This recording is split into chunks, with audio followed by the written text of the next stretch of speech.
どうもすなみです。今回はマレーシアで感じたネガティブなサプライズ5選について紹介していきたいなと思います。スナミ、お前前の動画でマレーシア好きって言ってたやん。あれは嘘なんか？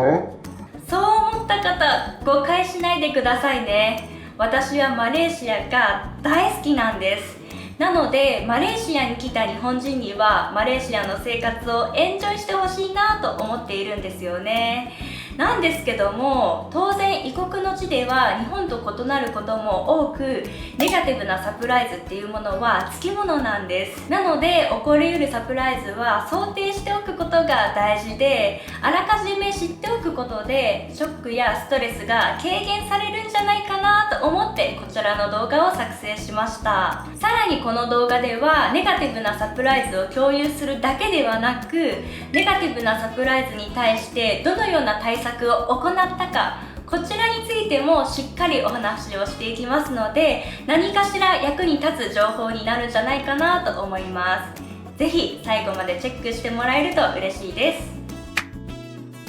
まずネガティブなサプライズ1つ目は、家に虫が発生しやすいことです。マレーシアではたとえ高層階の素敵なコンドミニアムに住んでいたとしても、ゴキブリやアリが発生してしまうんです。実際私の家でも週に1回はゴキブリが発生するんですよね。私は日本の家に住んでいた時にゴキブリを一切見たことがなかったので、すごく驚いたし、もうめちゃめちゃ怖かったです。ゴキブリに悩んでいた時期は、夜寝ている時ゴキブリの夢を見るぐらい、もうそれぐらいストレスが溜まっていました。私だけではなく日本人はゴキブリを見慣れていないので、結構苦労するんじゃないかなと思っています。ただね、あったかい気候をゲットする代わりにおまけにゴキブリもついてくるのは仕方がないことではあるんですけども、やっぱりゴキブリは見たくないですよね。そこで行ったゴキブリ対策は主に3つ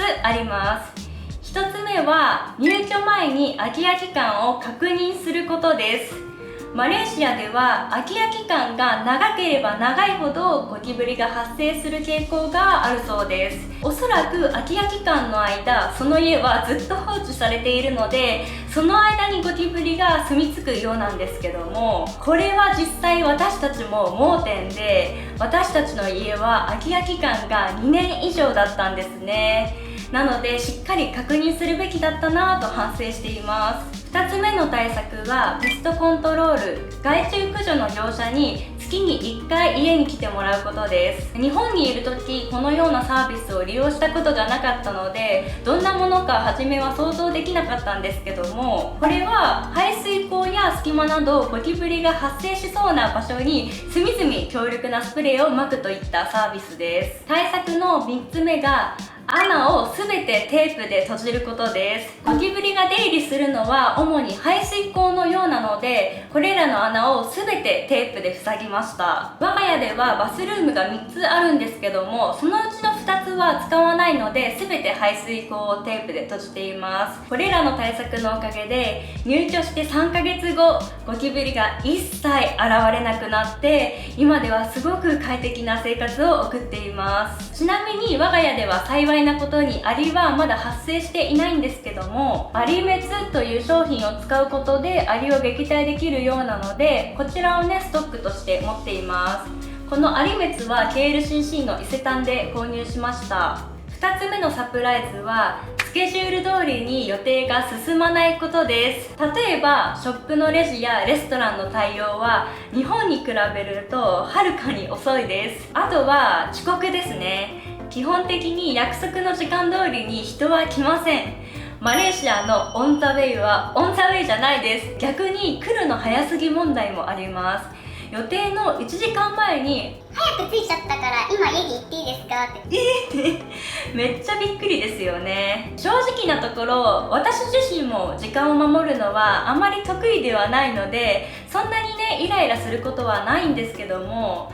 ただ日本人は時間にシビアな方が多いので、不満に感じる方も多いんじゃないかなと思います。あとは車の渋滞もひどいですね。マレーシアはラッシュアワーの渋滞がめちゃめちゃひどくって、なかなか予定通りに行動することが難しいです。そこで行った対策としては主に2つあるんですけども、1つ目は1日にスケジュールを詰め込みすぎないことですね。具体的には午前に1つ、夕方以降に1つ、こんな感じでゆとりを持って生活するようになりました。日本ではたとえ1日にたくさん予定を詰め込んでいても予定通りに物事が進むことが多いので問題ないんですけども、マレーシアではどうしても予想以上に時間がかかることが多いので、こんな感じのスケジュールがちょうどいいんじゃないかなと思っています。このようにあまり予定を入れすぎないことで、たとえ予定がディレイしても次の予定までに結構時間のゆとりがあるのでイライラすることがなく、これはね結構おすすめな対策です。2つ目は渋滞への対策なんですけども、具体的には朝の8時から9時、夕方の5時から8時ぐらいは車で移動しないようにしています。なので私も通勤時間は11時に固定しているんですけども、その時間だと車も少なくグラブもめちゃめちゃ安いのでめっちゃ快適なんですよね。どうしても車で移動するっていう場合は通常の所要時間の2から3倍ほど目安に行動するようにしていて、例えば通常20分かかるような場所だと60分前に家を出るようにしています。3つ目のサプライズは水が濁っていることです。私はこのコンドミニアムに入居してお風呂に入ろうとしたところ、なんとこんなにも水が茶色かったのでめちゃめちゃ驚きました。マレーシアでは水が透明じゃないこともあるんですよね。実際私と同じコンドミニアムの人にどのくらい水が濁っているか聞いてみたところ、私の家ほどひどくなかったんですけども、うっすら黄色い感じだったんですよね。やっぱり日本人は湯船に浸かる習慣があるので、水が茶色いとちょっとショックですよね。そこで行った対策としましては、お風呂、洗面台、洗濯機、すべてにフィルターを設置しました。ちなみに我が家では軟水変換器も設置しているんですけども、マレーシアに限らず日本以外の国は基本的に硬水なんですね。日本人は硬水に慣れていないので肌が乾燥したり剥げやすくなるリスクがあるので、軟水変換器も設置しました。これらのフィルターを設置することで毎日透明な水で快適に生活ができています。4つ目はストレートに何でも聞いてくることです。マレーシア人はフレンドリーでおしゃべりが大好きな人が多い印象なんですけども、その反面ストレートに何でも聞いてくることがあってとっても驚きました。例えば、家賃何円？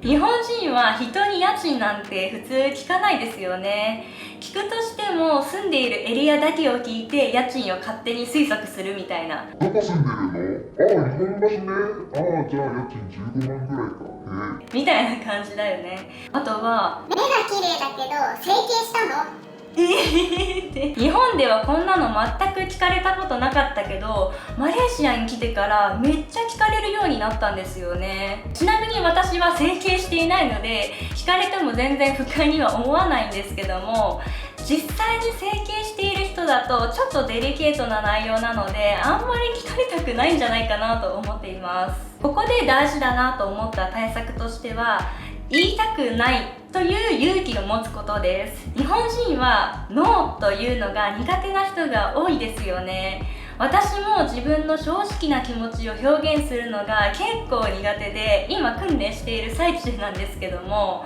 日本では自分の意見をはっきり言うと嫌われるリスクがあってどうしてもね嫌だとかって言いづらかったんですけども、マレーシアでは相手の意見を尊重してくれる人が多いのであまりねここに関しては心配せず自分の気持ちはしっかり表現するべきなんじゃないかなと思っています。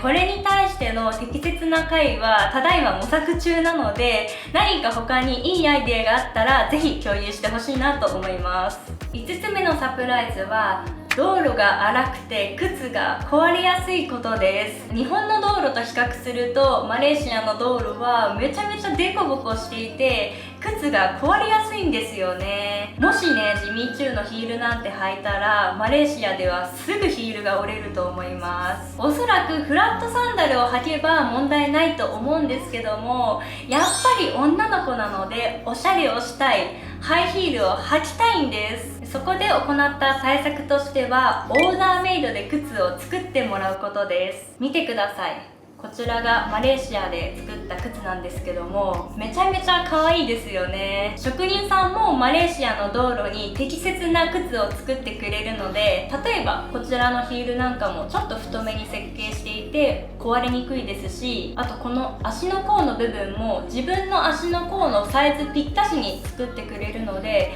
すごい歩きやすいんですよね。これはねめちゃめちゃいい買い物をしたなと思っているんですけども、これもかれこれ6ヶ月以上通勤の時に毎日履いている靴なんですけども、すっごい綺麗ですよね。私が頼んだオーダーメイドの靴のサービスは1足あたり150円4500円ほどなので結構ねリーズナブルなんじゃないかなと思っています。はい、以上マレーシアで感じたネガティブなサプライズ5選について共有してみました。いかがだったでしょうか。実際私もマレーシアに移住して最初らへんはネガティブなサプライズも多くて大変だったんですけども、しっかり対策を行うことによって快適に生活できて、今ではマレーシアとっても大好きで、もうね一生住みたいなと思っています。もしねこれからマレーシア行くよって方がいれば、あらかじめねこんなサプライズもあるよってことをね認識してもらって、ちゃんとねしっかり対策を立ててマレーシアでの生活を楽しんでほしいなと思っています。